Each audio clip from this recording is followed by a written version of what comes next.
Alhamdulillah wa ashhadu an la ilaha illallah wahdahu la syarika lah wa ashhadu anna Muhammadan abduhu wa rasuluh sallallahu alaihi wa ala alihi wa sahbihi ajma'in, amma ba'du. 10 hari pertama di bulan Dzulhijjah merupakan hari-hari yang sangat mulia di sisi Allah Subhanahu wa taala. Bahkan itu adalah hari-hari yang paling mulia, sehingga kalau 10 malam terakhir di bulan Ramadan itu adalah malam-malam yang paling mulia, maka 10 hari pertama di bulan Dzulhijjah itu adalah hari-hari yang paling mulia di sisi Allah Subhanahu wa taala. Karena pada 10 hari pertama di bulan Dzulhijjah itu ibadah-ibadah dalam rukun-rukun Islam bisa terlaksana. Ada syahadat yang tercermin dalam takbir dan tahlil. Kemudian ada sholat yang diantaranya adalah sholat Idul Adha. Kemudian ada zakat, dan termasuk yang semisal dengan zakat adalah berkurban, melaksanakan udhiyah, menyembelih hewan kurban. Kemudian ada puasa yang diantaranya adalah puasa pada hari Arafah pada tanggal 9 Dzulhijjah, dan juga pelaksanaan ibadah haji terjadi pada waktu tersebut. Yang pertama adalah tentang takbir dan tahlil.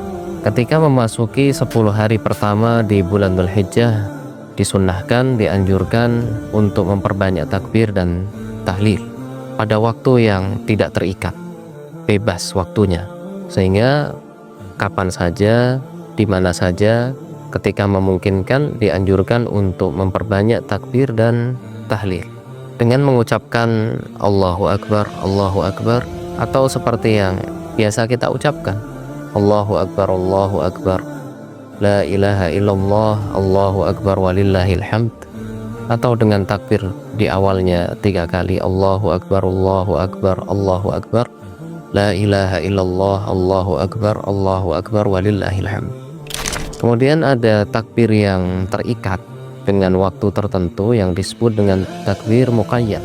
Itu dimulai pada hari Arafah, dan takbir muqayyad ini dilakukan setelah sholat fardu, setelah sholat wajib, dimulai dari subuh, setelah sholat subuh pada hari Arafah tanggal 9 bulan Dzulhijjah, dan begitu seterusnya dilakukan setiap kali selesai dari sholat fardu sampai pada akhir hari tasyrik, sehingga yang terakhir adalah setelah sholat asar pada tanggal 13 bulan Dzulhijjah.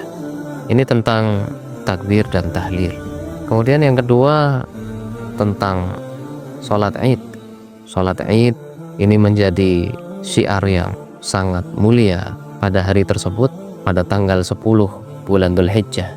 Demikian juga menyembelih hewan kurban. Allah Subhanahu wa taala berfirman, "Fashalli li rabbika wanhar." Maka laksanakanlah salat untuk Rabbmu, wanhar, dan sembelihlah hewan kurban. Dan penting untuk diperhatikan bagi yang ingin berkurban, Rasulullah Shallallahu alaihi wasallam melarang untuk memotong kuku atau mencukur rambut atau mencabut rambut ketika mulai memasuki awal bulan Dzulhijjah.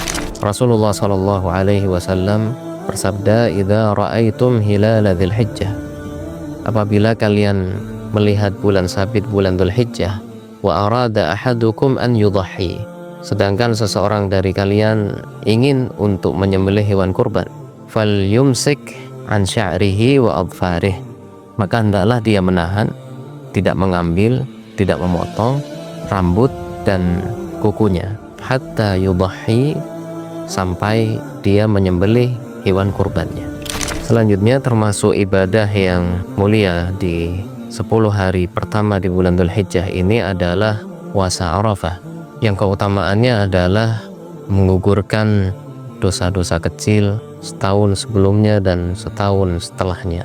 Rasulullah Shallallahu alaihi wasallam bersabda, "Siyamu yaumi Arafah," berpuasa pada hari Arafah pada tanggal 9 Dzulhijjah, "Ahtasibu 'ala Allahi an yukaffira as-sanata allati qablahu was-sanata allati ba'dahu. Aku mengharap kepada Allah agar puasa tersebut menggugurkan dosa-dosa 1 tahun sebelumnya dan 1 tahun setelahnya. Puasa Arafah ini dianjurkan untuk dilakukan oleh orang yang tidak sedang melakukan rangkaian ibadah haji. Sedangkan yang beribadah haji sedang melakukan rangkaian ibadah haji dianjurkan untuk tidak berpuasa. Tujuannya supaya lebih kuat dalam menjalani rangkaian ibadah haji, dan itulah yang dicontohkan oleh Rasulullah Shallallahu Alaihi Wasallam. Ibadah berikutnya adalah haji. Haji yang mabrur, haji yang baik, yang menjadi sebab seseorang lebih taat kepada Allah Subhanahu wa Ta'ala, lebih dekat kepadanya. Demikian juga semakin baik akhlaknya kepada sesama manusia. Haji yang mabrur ini pahalanya adalah surga. Rasulullah Shallallahu Alaihi Wasallam bersabda, wal hajjul mabrur laisa lahu jazaun illal jannah. Haji yang mabrur, haji yang baik itu tidak ada balasan baginya kecuali surga. Demikian, semoga bermanfaat. Wassallallahu wasallam wa baraka ala nabiyyina Muhammad wa ala alihi wa sahbihi ajma'in.